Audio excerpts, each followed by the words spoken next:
E aí, meu povo, tudo jóia? 2020 tá acabando. Esse ano que foi, vamos dizer, um pouco peculiar. E algumas movimentações mostraram que, definitivamente, 2020 foi o ano da casa. Eu sei que todo mundo já tem uma relação com a casa, né? Porque assim, quando tá aquela chuva torrencial e você tá em casa e faz, ainda bem que eu tô em casa. Se você tivesse outro canto, mesmo com teto, mesmo coberto, mesmo abrigado, você fala, queria tanto estar em casa. E é a mesma coisa, né? Todo mundo adora viajar, mas bom mesmo é voltar para casa. Mas o que foi então que mudou em 2020 que a casa ganhou um outro status? Isso é que a gente vai ver no vídeo de hoje e a gente conversa mais um pouquinho depois da vinheta. Rô, solta aí. Vamos embora.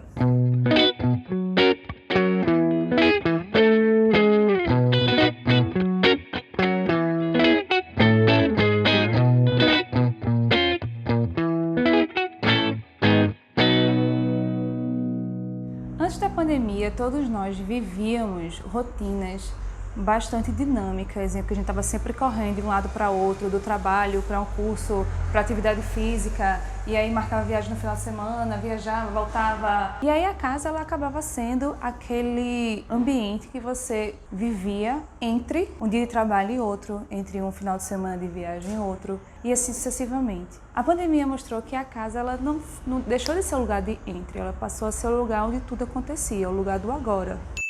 Vocês já perceberam que, por exemplo, se eu for falar em inglês, existem duas palavras, né? Home e house. Que a gente está falando da casa edilícia, enquanto construção a gente fala house, né? Comprei uma casa, house. Não vou falar inglês não sou obrigada.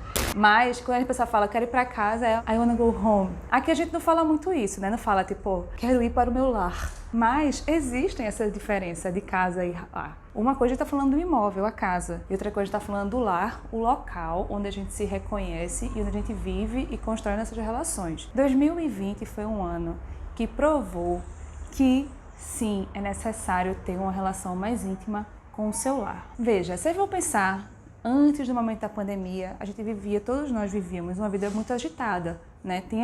Tem muitas pessoas que saíam de casa muito cedo e só voltavam no final da noite por conta das atividades que sequer comiam em casa. Então, se abria a geladeira da pessoa, tinha lá gelo em cima, água embaixo, um pão velho. E aí as pessoas perceberam que um mês de pandemia não dava para viver de delivery. Precisaram voltar a cozinhar, a ter esse contato. Só que isso aconteceu com todos os âmbitos da nossa convivência. Então, a gente passou a trabalhar em casa, comer em casa, se divertir em casa. E aí a gente começa a perceber o quê? Calma.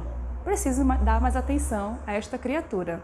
E para a gente entender melhor essa movimentação, a gente tem que voltar àquele vídeo, que eu vou botar em algum lugar aqui o card, que a gente fala das funções do produto. Porque a casa, enquanto artefato de arquitetura, de design de interiores, ela é um produto de design. Então ela vai ter as funções práticas, estéticas e simbólicas também. Na pandemia, mais do que nunca, esses símbolos foram mais alinhados.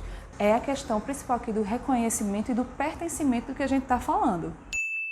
Eu posso ser uma pessoa que faça skincare religiosamente e não durmo sem tirar maquiagem e ser uma pessoa altamente tóxica comigo mesma, altamente que não cuido de coisas que estão muito mais profundas. Quando a gente fala sobre decorar a casa, não é necessariamente pintar uma parede, trocar um móvel, consertar um encanamento. A gente está falando sobre você se reconhecer, sobre você ocupar territórios. A cor da parede não é definitiva, não é determinante para dizer quem você é, mas pode ser um instrumento, porque aí a sua casa deixa de ser só o lugar para onde mandam os seus boletos. É como você cria essas relações. É importante fazer skincare? É sim. É importante pintar a parede, comprar um tapete novo, pendurar quadrinhos? É sim. Mas eles estão sendo realmente uma movimentação genuína sua. Essa questão de tipo, eu sou meu próprio lar, daquela música de Francisca Elombre, né? Ela fala muito sobre isso, tipo, nada me define, né? Nada me define, tem que ser eu. E aí, a partir do que está de dentro, a gente transborda para fora e ocupa tudo.